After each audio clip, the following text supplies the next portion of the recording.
À la une de ce journal, gestion de la comptabilité matière, les gestionnaires de patrimoine en atelier. Dabou, vie de couple, 45 ans des noces de Vermeil célébrées par le couple Mel Ogro. Madame, Monsieur, bienvenue sur Business 24 Africa, vous suivez le journal. Débutons cette édition avec une note de bonne gouvernance. La Direction générale du budget et des finances a organisé un séminaire de formation sur la comptabilité des matières. Ce séminaire vise à doter les gestionnaires de patrimoine d'outils modernes pour une gestion plus rigoureuse des biens publics, mais aussi de familiariser les acteurs concernés avec le système intégré de gestion des opérations budgétaires de l'État, un outil essentiel pour la gestion des biens publics. Le séminaire s'est tenu sur 3 jours au centre d'études de la Riviera à Bata. Amiko Robara et Richard Akeki. Débuté depuis le mercredi 11 décembre 2024, le séminaire s'est achevé ce vendredi 13 décembre. Ce séminaire, organisé au centre d'études à distance à la Riviera à Bata, a réuni 360 gestionnaires des patrimoines sur 3 jours. 3 jours de formation sur la comptabilité des matières avec pour but de les initier au SIGOB, un outil permettant de centraliser les biens de l'État. La comptabilité des matières, le module de gestion des biens aujourd'hui est dans le SIGOB.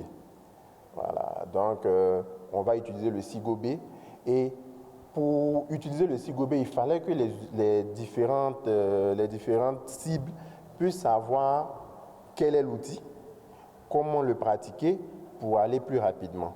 Donc aujourd'hui, au cours de cette formation, on a présenté le guide de procédure, on a présenté les procédures et aussi on a présenté l'outil. On a invité les utilisateurs à s'imprégner de l'outil. Les participants, après une présentation détaillée de l'architecture du SIGOB, ont exprimé leur satisfaction. Là, nous avons été bien outillés dans la gestion de la comptabilité des matières. Et dorénavant, je pense qu'il n'y aura plus vraiment de problème. Les précédentes formations sur la gestion des biens de l'État, nous avons souhaité avoir un applicatif qui nous permettrait justement d'aller un peu plus rapidement dans la gestion des biens de l'État. En les formant à une utilisation optimale de cet outil, ce séminaire pose les bases d'une gestion plus efficace et responsable des biens publics en Côte d'Ivoire. Poursuivons ce journal avec les filières café et VA. L'hôtel Rose Blanche a accueilli le lancement du projet d'amélioration de la résilience des producteurs de café et d'EVA par l'autonomisation des femmes productrices et conjointes. Dénommé Progenre, ce projet est initié par Solidaridad et financé par la coopération allemande GIZ. Il vise à améliorer les capacités d'épargne et les revenus des femmes productrices et conjointes de producteurs. Tima Traoré, dans un commentaire de Alan Itoua. C'est à l'hôtel Rose Blanche d'Abidjan que le coup d'envoi a été donné pour un projet au bénéfice des femmes dénommé Progenre.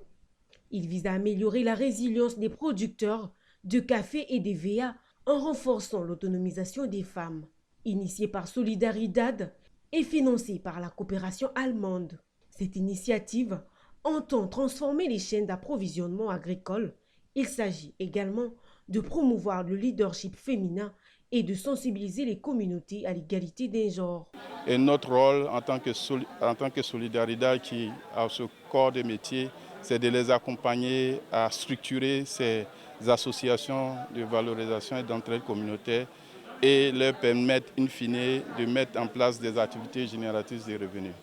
Pour ces partenaires, le lancement du projet Progenre marque une étape déterminante vers l'objectif qui se sont assignés. Donc les femmes sont à côté des hommes dans la production de café et d'EVA. Elles soutiennent souvent les hommes. C'est vrai que c'est difficile pour elles d'avoir accès aux terres ou accès à des financements. Et donc ce projet Progenre, mis en œuvre par Solidaridad et la GIZ avec un financement de l'Allemagne, ça vise vraiment à renforcer les moyens qu'elles ont à disposition. Le projet Progenre pour l'amélioration de la résilience des producteurs de café et des VA, des femmes productrices et conjointes de producteurs, n'est pas seulement une promesse pour les femmes productrices. Il se veut Une clé pour bâtir des communautés rurales plus résilientes et équitables où chaque acteur, homme ou femme, trouve sa place dans une économie agricole durable. Dans le domaine de l'enseignement supérieur, la promotion 2023-2024 de l'Université méthodiste de Côte d'Ivoire a reçu ses diplômes, une cérémonie remplie d'émotions devant parents, amis et connaissances, parrainée par le Premier ministre ivoirien, Sandrine Kwame et Enoch Yao. Ils sont au total 429 étudiants, composés des niveaux licence, master et aussi des admissibles au brevet de technicien supérieur BTS. Ils font partie de la promotion 2023-2024 des diplômés de l'Université méthodiste de Côte d'Ivoire. Dénommée la promotion Begré-Mambé, ils sont tous joyeux. Je rends grâce à Dieu parce que c'est lui qui a permis ce jour. Et je dis merci à notre parrain, le Premier ministre. Et mes sentiments, c'est la joie. C'est la joie et la joie de rendre honneur, de rendre fiers mes parents. Donc aujourd'hui, c'est ce sentiment qui se dégage de moi en fait. Le parrain de cette promotion a remis aux 7 majors de promotion de chaque unité de formation leur parchemin. Chers parents, vous faites de grands sacrifices. Vous accordez une place importante au paiement des scolarités de vos enfants, de sorte à les préparer à vous remplacer demain et à assurer votre succession dans d'excellentes conditions. Nous avons choisi Son Excellence Monsieur le Premier ministre pour parrainer cette promotion 2023-2024 parce que nous voulons le meilleur pour nos étudiants. Et justement, Monsieur le Premier ministre est un modèle pour la jeunesse. L'Université méthodiste de Côte d'Ivoire a ouvert ses portes depuis 2006. Une parenthèse d'action sociale. L'entreprise Azito OEM a procédé à la remise officielle de 2 cantines scolaires aux établissements de l'EPP Azito 3 et le groupe scolaire Béago dans la commune de Yopougon. La réalisation de ces infrastructures par la société vise à offrir un cadre propice à la prise de repas sains pour les élèves et garantir un meilleur taux de réussite. Michel Brou, Christian Guéhi et Enoch Yao. L'entreprise Azito OEM a fait œuvre utile à travers la réalisation de cette cantine au bien-être des élèves de l'EPP Azito 3. À cette réalisation pouvait aussi compter des dons en vivres, des kits de salubrité, des appareils électroménagers et des ustensiles de cuisine, entre autres. Un geste à caractère social bien accueilli par les récipiendaires. Cette cantine, c'est un de mes vœux qui s'est réalisé sous mon magistère. Et cela, je rends grâce au Seigneur. Parce qu'il y a des gens qui font des demandes, mais à l'instant de l'octroi, ils n'y sont pas. Ils n'y sont plus sur ces sites. Content de cette réception, Azito OEM ne cesse jamais de nous accompagner dans l'éducation, dans plusieurs activités du village. Cet acte témoigne de l'engagement d'Azito OEM envers la promotion d'un environnement éducatif sain et propice à l'apprentissage. Par l'entremise de cette cantine, les élèves auront des repas chauds, des repas sains, des repas, je dirais, équilibrés, favorisant ainsi leur bien-être et leur santé. Et nous sommes persuadés que cela va inéluctablement booster leur capacité d'apprentissage. La remise de ces infrastructures par Azito OEM à Yopougon est une initiative louable qui illustre l'importance d'un partenariat entre le secteur privé et le domaine de l'éducation. C'était un reportage signé Sandrine Kwame et Ezekiel Siri. Abordons la question de vie de couple. Le village de Passe, situé dans la commune de Dabo, a vibré au rythme de la célébration des 45 ans de noces de Vermeil du couple Mel Obro. Cet événement marquant a eu lieu à l'église méthodiste du village, où la communauté religieuse s'est réunie pour rendre grâce et honorer cet amour durable, en présence de Michel Brou et Richard Akeke. C'est une journée de gratitude et de partage vécue à l'église méthodiste de Passe, dans la commune de Dabou. Le couple Mel Obro a marqué une pause en l'honneur de 45 ans de noces de Vermeil. Cette célébration était en pointe de spiritualité à travers des chants, des prières et actions de grâce. Le message à l'endroit de ce couple, c'est de toujours s'attacher au Seigneur, comme le BL l'a su faire, de mettre toute sa foi, sa confiance en l'Éternel. Et nous croyons qu'en faisant cela, ce couple encore fêtera certainement les 50 ans, certainement les 60 ans, certainement les 70 ans de mariage. Les anecdotes des moments de difficulté et de joie ont été partagées par le couple Mel Obro. Tout émus, les époux ont exprimé leur gratitude envers chacun pour leur présence et leur soutien au fil des ans. Il faut dire que c'est notre initiative à nous tous parce qu'il y a des situations dans lesquelles nous nous sommes empêtrés, difficiles que nous avons vécues. Et quand tu n'as pas une femme qui sait analyser, qui peut donner des conseils, on peut faire des dérives. Mon épouse, elle a été la femme qu'il faut auprès de moi à des périodes bien précises. Ces 45 ans de noces de Vermeil a été une véritable fête de l'amour et d'engagement pour le couple Mel Obro et de reconnaissance de leur communauté unie dans la joie et la gratitude pour ces années passées ensemble. Eh bien, rendons-nous à Yamoussoukro, capitale politique de Côte d'Ivoire, pour parler de l'insécurité. Un défi que l'État ivoirien combat depuis de nombreuses années. Bien que des efforts soient déployés, les dangers et les accidents continuent d'augmenter. Pour remédier à cette situation, certaines mesures ont été mises en place.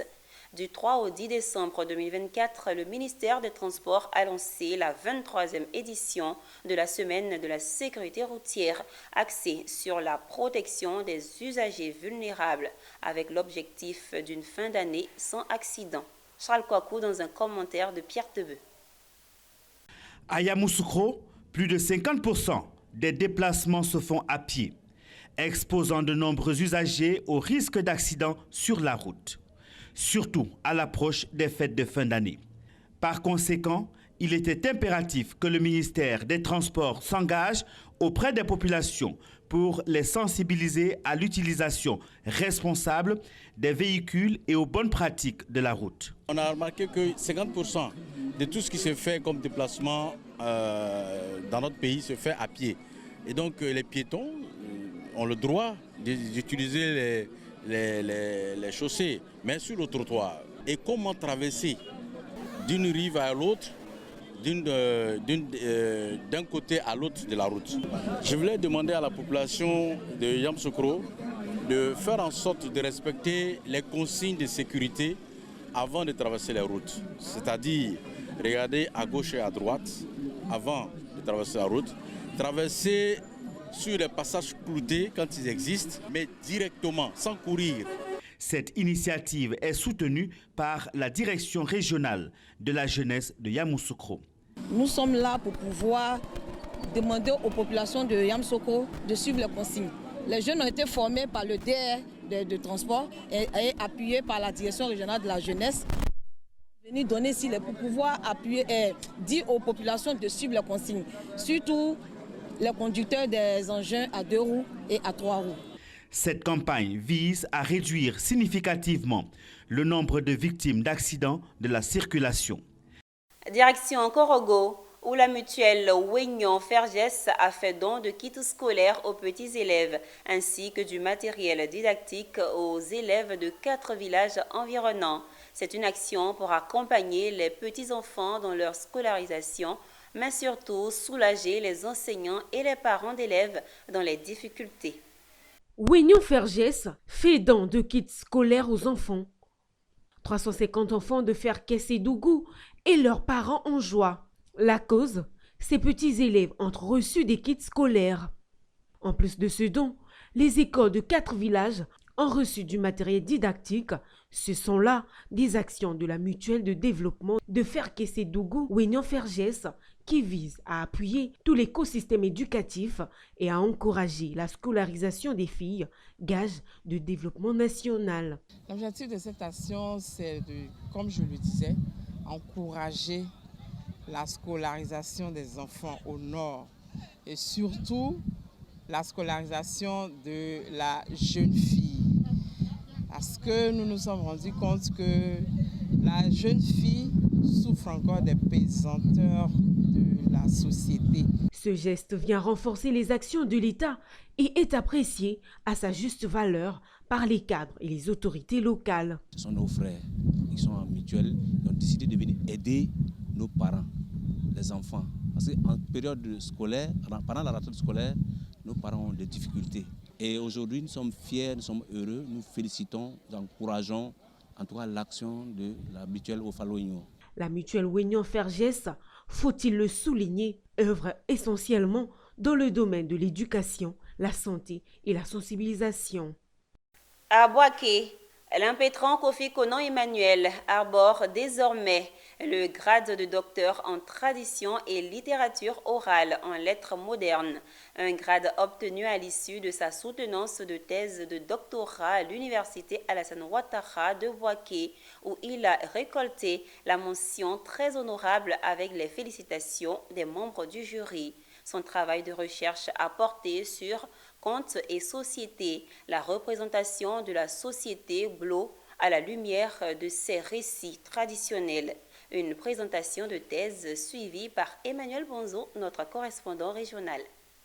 Face aux membres du jury, Emmanuel Konan défend son travail de recherche sur le thème Contes et société, la représentation de la société Blo à la lumière de ses récits traditionnels. L'impétrant est parvenu durant son intervention à démontrer que le conte oral est un outil permettant d'aller à la rencontre des Blo avec en perspective de mieux connaître ce peuple et de cultiver la paix et la cohésion sociale. Nous savons que le monde est miné aujourd'hui par des conflits, par des violences et nous proposons aujourd'hui le conte comme moyen de pacification, comme moyen de connaissance de l'autre. Donc le conte est un outil de médiation sociale. Au terme de son exposé et des observations sur sa thèse, la mention très honorable lui a été attribuée à l'unanimité du jury, l'élevant ainsi au grade de docteur en lettres. Le fait qu'il ait convoqué plus d'une soixantaine de contes et qu'il les ait confrontés à la méthode qu'il a implémentée tout au long de son travail, il a su, n'est-ce pas, répondre aux questions en lien avec son travail. Ça n'a pas été difficile de juger ce travail et de s'entendre surtout sur la mention, d'autant plus que, comme nous l'avons tous dit, le travail déjà il est très volumineux, très épais, mais la qualité aussi que l'on retrouve dans ce travail est vraiment à féliciter. Le désormais docteur en lettres est aussi le chef de service communication du Conseil régional du Cavali.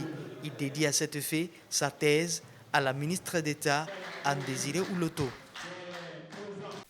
En vue de favoriser et développer la recherche scientifique et technologique à l'université de Bandoukou, le Fonds pour la science, la technologie et l'innovation FONSTI a signé une convention avec l'université. Occasion pour les deux institutions de travailler ensemble et permettre aux enseignants-chercheurs de l'université de Bandoukou d'avoir des aptitudes et les moyens nécessaires pour faciliter leur recherche. Suivons les précisions de Anissé Kouadio, notre correspondant dans le Kontougo. Le Fonds pour la science, la technologie et l'innovation FONSTI a posé ses valises à l'université de Bandoukou pour la signature d'une convention entre ces deux organisations universitaires. C'est important pour nous de nous rapprocher du monde académique, du monde universitaire, mais des universités qui ont envie de travailler. Ce combat pour tirer la Côte d'Ivoire vers le haut. Ce type de convention, ça va nous permettre d'échanger avec vous, comprendre vos attentes, partager avec vous quelles sont les tendances au plan international. Cette signature est caractérisée par des enjeux multidimensionnels qui vont impacter directement nos sociétés, parmi lesquels le règlement de la question des enjeux socio-économiques, les défis environnementaux et la transformation numérique qui exigent des adaptations rapides et efficaces pour garantir la compétitivité dans un monde globalisé, chose qui est fortement saluée par le professeur Ouattara Djakalia, président de l'université de Bandoukou. Signer une convention cadre avec le FONSTI et bien pour l'université de Bandoukou, c'est une belle opportunité qui nous est ainsi faite pour nous accompagner dans le développement de notre programme de recherche ici dans la région du Zanzan, mais aussi nos différents axes de recherche dans l'ensemble du pays. La signature de cette convention entre le FONSTI et l'Université de Bondoukou veut également prendre en compte, entre autres, l'insuffisance des ressources financières et matérielles, la fuite des cerveaux, l'inégalité d'accès aux opportunités de formation et de recherche, mais également permettra à nos enseignants-chercheurs d'avoir les moyens nécessaires de se surpasser afin de faire de grandes recherches qui vont servir à la Côte d'Ivoire et au monde. Terminons ce journal à Diokwe. Le parc national du Mont Peko passe désormais à une étape de haute surveillance avec la validation des résultats de la carte d'occupation des sols. Au cours d'un atelier, il a été annoncé la récompense des meilleurs villages ayant mieux protégé le parc national du Mont Peko. Le récit de Théodore Kanga.